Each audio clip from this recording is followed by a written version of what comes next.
Here is the video of Quade Cooper, and the question we're going to look at is 1A and B. So according to the type of injury, name and explain how this injury would be classified, and B, according to the cause of injury, name and explain how this injury would be classified. So we're looking at type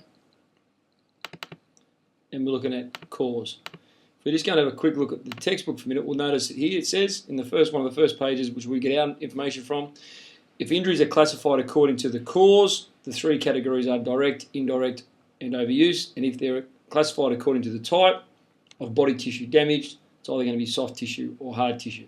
And that would come underneath our area of the syllabus, which is here. You'll see here ways to classify sports injuries. So direct and indirect, so that's the cause. Soft and hard tissue is the type, as well as overuse. So if we go to the question, according to the type, so 1A, according to the type of injury, name and explain how this would be classified. We know for Quade Cooper it's a right knee ligament damage. So the answer has to be obviously soft tissue. So 1A, a sample here, this injury is a soft tissue injury, as it is any other injury other than bones and teeth, hence tendons, skin, ligaments, muscles, etc. In this case, a ligament damage, so the part of the knee that connects the muscle is damaged. So there's your name and explain. We're going to look at the second part for B. The injury according to the cause, just to make sure we're all clear on this because boys have confused it. According to the cause, look at our sample. The injury is an indirect injury, as there was no contact with external forces such as a tackle or contact with the bone. The injury was caused by internal forces which were built up within the body. The injured site of the knee is also away from the point of impact, which was the foot, so it is an indirect injury.